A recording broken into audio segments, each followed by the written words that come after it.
আপনারা সবাই কেমন আছেন? আপনাদের সবাইকে এখানে যারা উপস্থিত আছেন, আমি অনেক বিশেষ অতিথিরা প্রধান বক্তা এসেছেন, কারো নাম আর উচ্চারণ করলাম না, সবার কাছে খুব সুন্দর ক্ষমা চাইতেছি।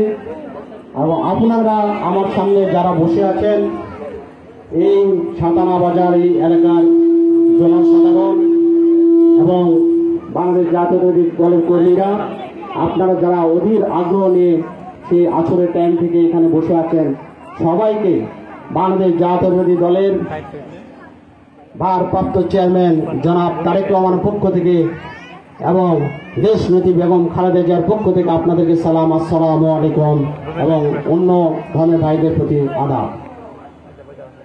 প্রিয় ভাইয়েরা, আজান হয়েছে, আর বক্তব্য দেওয়ার সময় নাই, কিন্তু আপনাদেরকে বলবো, আমার এখানে আমার সামনে অনেক গুরুজনরা বসে আছেন, তারা আজকে এই বাংলাদেশ জাতীয়তাবাদী দলের এই পথটা, এই ট্র্যাকটা তৈরি করে দিয়ে গেছে, আমরা এই পথে উঠেছি। আপনারা আমাদের গাইডার, আপনারা আমাদের পথ প্রদর্শক।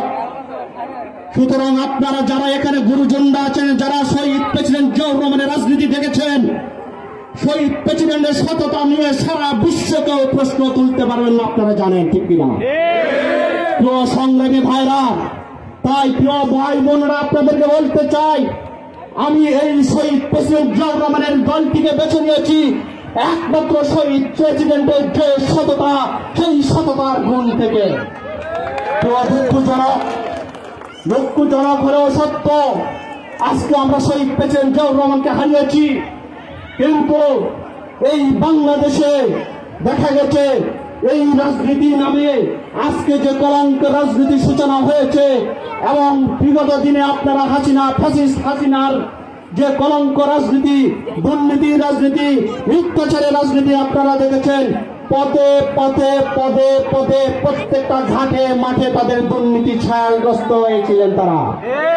প্রিয় বন্ধুগণ, আমি আপনাদেরকে বলতে চাই, আমি ছাত্র রাজনীতি করা থেকে আসা এখানে, আল্লাহর রহমতে আপনাদের দোয়ায় আমি যে জায়গায় পড়ালেখা করেছিলাম, আমার এই পথটা না বেছে নিলে হয়তো আমার জীবন চলে যেত ইনশাল্লাহ। কিন্তু আপনাদেরকে বলতে চাই, এই পথটা বেছে নিয়েছি এদেশের গরিব দুঃখী মেহনতি মানুষের সম্পর্কে কথা বলার জন্য। এদেশের গরিব দুঃখী শ্রমজীবী যেসব মানুষেরা, যাদের কষ্ট দিয়ে আজকে এই দেশটা নির্মাণ হয়েছে, তাদের পক্ষে কথা বলার জন্য এই রাজনীতির পথটা বেছে নিয়েছি।